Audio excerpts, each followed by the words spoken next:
Um dos exemplos disso que você falou das mudanças velozes é o meu irmão mais velho, o André. A gente tem só 6 anos de diferença. Mas ele fez aula de datilografia Sim, na foi o máquina de último. escrever. A, S, D, F, G. E eu lembro dele indo... CLKJH. Ele pegou o diplominha Isso. do curso de Isso, como datilografia. eu fiz. Eu fiz na Rua Augusta, na cidade de São Paulo. Me lembro até da professora, do nome dela, Dona Diva. Né? Eu tinha 15 anos de idade e fiz curso de datilografia. E o André foi o último que fez. Lá, da nossa família, imediatamente, foi o último que passou por um curso Já de minha datilografia. irmã só 2 anos depois e eu 6 anos depois, não precisa. Nada, não precisava. Né? Eu fiz até hoje. E eu ficava imaginando, quando apareceram os primeiros computadores pessoais, os primeiros PCs, eu digitava, para usar o termo em vez de datilografava, né, embora o termo seja quase o mesmo, eu digitava com os 10 dedos. Depois eu passei a digitar com 6 dedos. Depois eu passei a digitar, né, usando mais 6 dedos do que os 10. Depois eu passei a digitar... 6 dedos, 3 e 3, assim? 3 e 3. Ah, tá. Né? E não fazendo como se fosse a SDFG, CLKJH, né? Em ambas as Isso mãos. pra mim nem faz sentido o que você tá claro, contando. É o teclado. E aí, depois eu passei, às vezes, a digitar com 2 dedos. Né? Por conta da velocidade. Hoje, quando eu estou escrevendo, né? Aí eu uso os 10 dedos no teclado. Né? Mas quando eu estou só anotando algumas coisas ou estou só verificando... Respondendo e-mail? Isso. Assim? Uma habilidade que eu não tenho ainda, não tenho, mas é uma questão de prática, é eu fazê-lo num celular. E eu fico absolutamente encantado de ver alguém que segura um aparelho, né, com as 2 mãos e digita com os polegares. O polegar sempre foi, na digitação, o dedo mais inútil. Que era só do espaço. Isso, na datilografia, ele servia só para você bater uma tecla ou outra ou dar o espaço. Ele não servia para nada. O dedo indicador, ele sempre foi o dedo decisivo para as operações técnicas. O apertar botão era com o dedo indicador. Haja vista que se eu tiver que mandar para você uma mensagem, um SMS, né, por exemplo, eu seguro o celular com a mão e teclo, entre aspas, com o dedo indicador. A minha velocidade de fazer isso é muito menor do que alguém que faz com os 2 dedos. Qual a escola deve ensinar? É aquela que uma criança tenha mais facilidade. É errado digitar com os polegares? Ainda não. Será? Produz algum distúrbio de natureza ortopédica? Pode ser. Será que a ciência vai corrigir e vai trabalhar numa tecnologia que nós já estamos dentro dela, de eu não precisar mais digitar, de eu falar, como a gente já tem? E aí a minha intenção será não mais uma escrita digital. Será que o mundo digital muda de nome? Não será mais digital, será oral. Então, como foi há 4 milhões de anos, certo? Mas a gente falou mais superficialmente, eu quero insistir um pouco nesse tema, porque eu acho ele importante, porque a gente pegou ali essa conversa sobre as novas formas de aprendizado e de ensino no ensino fundamental numa primeira infância. Agora, o drama, né, a angústia que eu sinto, ela é também pautada no ensino superior, né? O que faz sentido para a Alice aprender e que profissão ela vai ter em um mundo em que, segundo o Harari, nós teremos uma geração de inúteis, pessoas que não vão ter exatamente função porque a inteligência artificial e as formas de tecnologia vão evoluir a um ponto em que a maioria das profissões vai ser irrelevante. A gente vai ter que aprender novas formas de ser humano, novas formas de trabalho.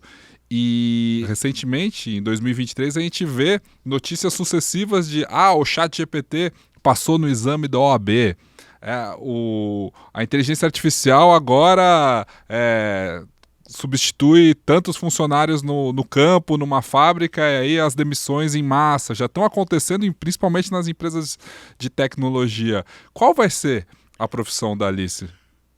Não dá para você imaginar. Eu sei que se ela for preparada para ter uma flexibilidade de formação, em que ela não seja uma especialista, mas ela seja uma multi-especialista, isto é, em que ela tenha a possibilidade de ter conexões com várias áreas diversas e que ela não fixe, né, no único modo de ser, em que ela, tal como eu desejo fazê-la, eu quero ampliar, né, o número de aprendizados que eu tive nos 10 anos mais recentes em relação ao mundo digital, a utilização de tecnologias. Por exemplo, quando você mencionava, né, as discussões agora sobre o chat e as várias modalidades dele, aquilo que eles trazem. Você tem desde previsões que são apocalípticas, de outras que são também paradisíacas. Essa é a libertação do humano, é o Prometeu, para usar aí o mito mas grego que humano, clássico. mas Então, que humano, porque qual? geralmente a gente sabe que essa faixa de humanos que vai ser... Não, é aquela que já está no topo. Exato. Isso. Essa faixa de humanos que vai ser beneficiada por esse tipo de Então, tecnologia é a elite no momento, o chat GBT, com todas as financeira ainda. coisas, ele não faz arroz, né? Ele não faz feijão, ele não faz com que... No momento. Isso, no momento. Né? Ele não faz, poderá vir a tê-lo. Como eu cresci assistindo o Jetsons, que era um desenho, né, animado, que ainda existe, que falava do tempo do futuro, em que as máquinas, elas faziam, né, as coisas. Isto é, havia os androides, né, havia os autômatos, para usar o termo mais antigo, né, havia os robôs. A palavra robô, que é uma palavra tcheca, vem de servo, né, alguém que é teu escravo e que vai fazer as coisas. Uma das grandes encrencas nesse polo é que facilitou muito a minha vida naquilo que faço, usando a cabeça, a automatização de alguns processos.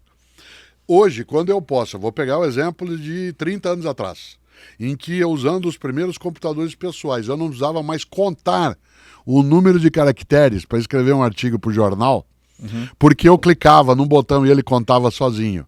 Ou eu, para classificar, né, tudo aquilo que eu tinha em ordem alfabética, eu clicava em classificar e ele fazia, e ele economizava 1 hora minha de colocar tudo aquilo em ordem alfabética, vendo se eu não errava, se era, né, o menino que começa o nome com A e o outro que é A, e a letra, tudo isso. Ou a ideia de fazer a correção automática, quando eu, ao terminar um texto, clicava lá no corrigir e ele olhava onde eu tinha me equivocado e assim por diante, porque por mais que vez ou outra, até de brincadeira, a gente se irrite com o corretor automático, ele facilita muito, né, das nossas coisas. Por que eu estou usando esse argumento? Porque usar com autonomia, usar com capacidade impedirá, talvez, que o Harari esteja certo. E eu lia também nesses dias algo que diz, é uma profecia. A profecia é: os chats desse tipo, seja o nome que tiver, GPT, o Bing, né, o Google, seja lá o nome que ele tiver, será o fim da humanidade. Será o fim da espécie. Vírgula, a pessoa escreveu. Mas até lá, muitas empresas serão abertas. Ponto. Então, esse tipo de tecnologia vai levar à extinção da espécie. Mas até lá, muitas empresas serão abertas. O que ele quer dizer com isso? Que nós seremos liquidados por uma incapacidade de autonomia. Enquanto nós tivermos possibilidade de controlar as coisas que são a nossa elaboração, atenção, enquanto essa inteligência for artificial, ou seja, fruto da nossa mão, do artífice, e não for ela mesma artífice, e não gerar um humano artificial, essa condição. Você usou às vezes o termo evolução, você já me viu dizer, Darwin nunca usou a evolução como melhoria. Sim. Sempre usou como mudança. Nós podemos evoluir para o desastre. A gente... Às vezes eu fico pensando nessa profecia de que hoje talvez nós vivemos um mundo inchado, que 8 bilhões talvez seja o máximo que a gente chegou mesmo e que nós estamos batendo no ápice. A gente já vê aí ações, e esses dias eu te mandei um vídeo do George Carlin, ele fala justamente sobre o mundo vai se livrar do ser humano, né? Porque o humano é só uma vírgula na história do planeta Terra. Sim, claro. Né? O planeta Terra já passou por tanto e a gente se acha, né, no nosso ego que o ser humano é muito importante para o mundo. O mundo vai passar, o mundo vai continuar. O ser humano está ferrado de muitas formas, assim como que a gente vê do aquecimento global enfim, de todas essas tecnologias que vão surgindo. Mas é preocupante, não é? É preocupante, e a escola não pode fugir dessa reflexão. Quando Goethe escreveu o poema O Aprendiz de Feiticeiro, que um dia lá no filme Fantasia, o Walt Disney trabalhou, em que o Mickey enquanto o feiticeiro sai, ele coloca a funcionar as máquinas todas, isto é, o balde, a vassoura, né, a água. Por ele. E por ele mesmo, e aquilo começa a funcionar por si, e o desastre vem à tona, o Goethe termina o poema com a profecia que a gente precisa cuidado para não colocar em ação o que a gente não tenha controle. Nesses dias, num dos meus comentários de rádio, eu dizia exatamente isso. O que mais me alerta não é um encantamento, que eu tenho por isso, eu acho maravilhoso, mas é o alerta feito por um antigo ditado chinês que tem mais de 5.000 anos. Você nunca deve tentar cavalgar um tigre. Porque depois que você monta, você não consegue ficar em cima do tigre e não consegue descer. A tua decisão é só uma, se você monta ou não.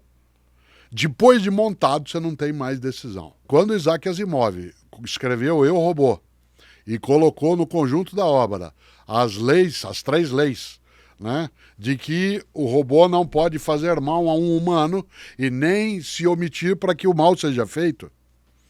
As experiências mais recentes, quando de determinadas perguntas para os chats, em que se diz qual é o teu desejo, e que alguns respondem, eu quero hackear tal coisa.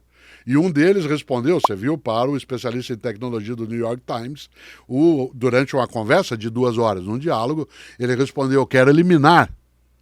Me lembrou, é óbvio, de 1968, 2001, uma Odisseia no Espaço, em que o Hal diz, Good morning, David. A escola não pode esquecer isso. Nem a escola e nem a universidade. Eu acho que a gente não tem um final otimista para esse episódio. Eu acho que a gente tem sim, porque a mesma humanidade que é capaz de produzir algo que domine, também essa mesma humanidade é capaz de produzir algo que salve, que cure.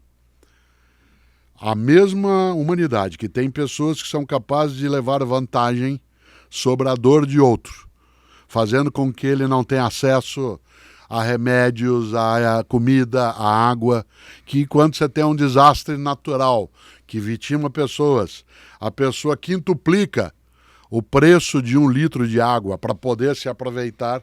É a mesma humanidade que tem gente que, estando no lugar do desastre, coloca o seu dia e a sua vida a serviço de levar água para quem não tem. Então, se houvesse só um tipo de gente, isto é, só aqueles que o Dave seria mesmo, né, representado no 2001, uma Odisseia no Espaço, como a vítima sequencial, eu ficaria assustado, mas não. Né? Nós somos capazes de maravilhas e de horrores. É uma escolha. É uma escolha.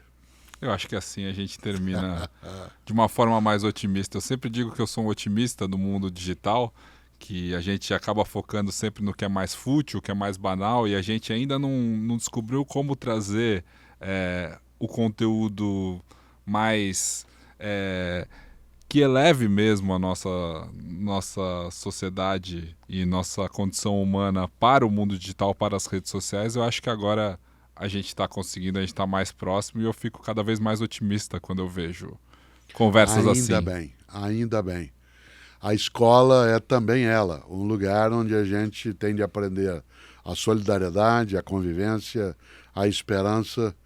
A primeira obra de Paulo Freire falava da educação como prática da liberdade.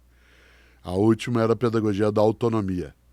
Isto é, a capacidade de nós sermos cada vez mais, né, edificadores de uma vida que seja coletivamente, né, feliz, alegre. Se diria assim, mas isso é romântico. Eu digo, ainda bem. Pior, né, não ter nenhum tipo de sentimento em relação a isso. Por isso, na escola tem que caber a orientação técnica, a formação científica, a emoção, né, o afeto, né, aquilo que o Paulo Freire chamava de a boniteza da escola. A boniteza.